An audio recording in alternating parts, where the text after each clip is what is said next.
Bonjour à tous, vous regardez la sixième vidéo news sur l'avancée du projet Pimp My City. Freedom, freedom. Dans cette vidéo, je reviens sur mes rencontres du mois de mai à Berlin, dans le cadre du Sense Tour Pimp My City. Je tire ensuite un premier bilan remettant en cause certaines hypothèses de base du projet. Ces premières conclusions m'amènent à poursuivre l'étude de marché sous un nouvel angle, celui du co-living. Je vous détaille donc cette nouvelle approche du projet, puis liste les projets existants qui inspirent cette offre de co-living. Finalement, je citerai les 3 formations en ligne de mon programme d'été. Lors de mon séjour à Berlin, j'ai tout d'abord rencontré la communauté Make Sense lors du MKS Room, une conférence avec plusieurs entrepreneurs sociaux berlinois. Puis j'ai rencontré Christina, directrice de Serve the City Berlin, une organisation qui mobilise de nombreux bénévoles sur divers événements pour venir en aide aux personnes qui en ont besoin de façon concrète. J'ai également cuisiné les invendus de supermarchés bio avec les bénévoles de The Real Junk Food Project pour un repas convivial au Baumhaus Berlin, un super tiers-lieu local. J'ai finalement interviewé Mathias du Berlin City Mission, une organisation qui soutient de nombreux projets sociaux et propose des missions de volontariat pour les jeunes. Après 6 mois d'études de marché à rencontrer divers acteurs pour analyser leurs ressources et leurs besoins, je tire plusieurs conclusions fortes remettant en cause certaines grosses hypothèses du projet de plateforme de volontariat dédié à la transition écologique en ville. La première hypothèse est celle de la possibilité de mettre en place un volontariat hors cadre de type woofing en ville. Mais 2 éléments clés que nous trouvons à la campagne ne se vérifient pas en ville et remettent fortement en cause cette hypothèse. D'une part, bien évidemment, le faible coût du mètre carré permettant d'héberger plus facilement les volontaires à la campagne qu'en ville, et d'autre part, le cadre réglementaire, plus flexible à la campagne qu'en ville.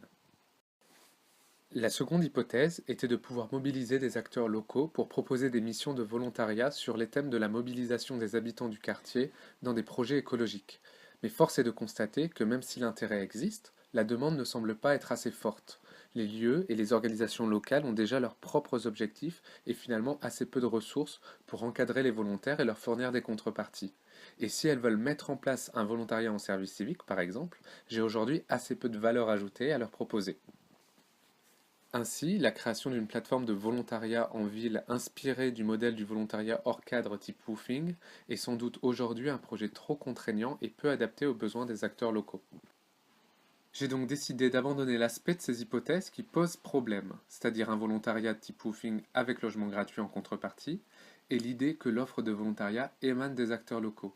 J'ai donc choisi d'aborder le projet sous un nouvel angle, celui d'une offre de co-living écologique et solidaire.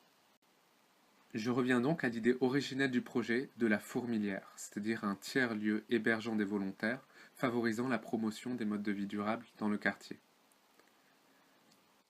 Ainsi, Pimp My City devient une expérience de co-living à impact positif. Une expérience de volontariat unique qui inclut un logement partagé, avec si possible un mode de vie écologique, et une mission de volontariat pour participer à des projets liés à la transition écologique et solidaire locale avec les voisins et les organisations locales.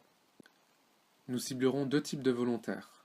D'un côté des jeunes volontaires français et européens en service civique, en service volontaire européen ou en volontariat écologique franco-allemand, et de l'autre côté des néo-nomades internationaux, des freelances, des voyageurs, des salariés de start-up digitales entre 20 et 35 ans.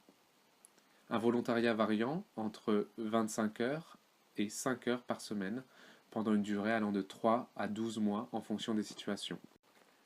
Ainsi, Pimp My City souhaite imaginer un nouveau type de tiers-lieu axé sur le logement et ancré dans le quartier avec pour objectif de proposer une solution d'hébergement et une expérience de vie positive, inclusive et écologique, et proposer aux acteurs locaux, mairies, bailleurs, espaces de coworking, conseils de quartier, etc., un groupe de volontaires actifs aux compétences variées pour les soutenir dans leur démarche de mobilisation des citoyens autour de projets collaboratifs, durables et solidaires. Le modèle économique de ce co-living écologique et solidaire reposera sur les loyers des volontaires, mais aussi sur les subventions allouées par les acteurs publics locaux, régionaux et autres, et sur un sponsoring d'entreprises et de fondations via leur démarche RSE ou autres. L'idée est également de pouvoir être associé en amont dans des projets urbains type Réinventer Paris ou Réinventer la Seine, et pouvoir y inclure notre dispositif innovant de colocation des volontaires. Nous nous inspirons de projets existants comme les CAPS de l'AFEV, qui sont des colocations à projets solidaires, permettant à des jeunes de vivre en colocation et de s'engager avec les habitants dans leur quartier populaire. Chaque colocation correspond à une action de solidarité menée avec les habitants pour favoriser le vivre ensemble. La Maison des Volontaires, qui héberge dans le 13e arrondissement de Paris des volontaires d'Île-de-France, a été conçue pour répondre aux besoins des acteurs du volontariat en termes de logement, de formation, de reconnaissance des compétences acquises dans le parcours d'engagement des jeunes et enfin de valorisation des projets de ces acteurs. Les espaces de co-living qui proposent à une communauté d'habiter un même lieu en partageant des infrastructures et des services.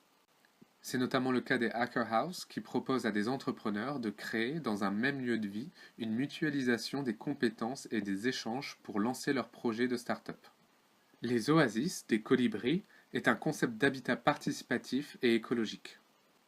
Ainsi, les prochains mois seront dédiés à la rencontre des acteurs du logement, du co-living et de l'habitat participatif, et à l'analyse de la cible, la génération Y, les millennials, les néo-nomades, afin de calibrer une offre correspondant au mieux aux enjeux et aux besoins de ces acteurs. Je profiterai de la période estivale pour suivre 3 outils de formation en ligne, le MOOC Ticket for Change HEC Devenir entrepreneur du changement, le MOOC Concevoir une oasis par l'Université des Colibris, et Odyssea, la première plateforme interactive d'accompagnement pour les entrepreneurs sociaux développée par Make Sense. Voilà, le projet avance, évolue, s'adapte aux contraintes révélées par l'analyse de marché, mais l'objectif reste le même. Donc je vous dis à bientôt. D'ici là, n'hésitez pas à commenter, partager cette vidéo et à parler du projet autour de vous. Freedom. Freedom.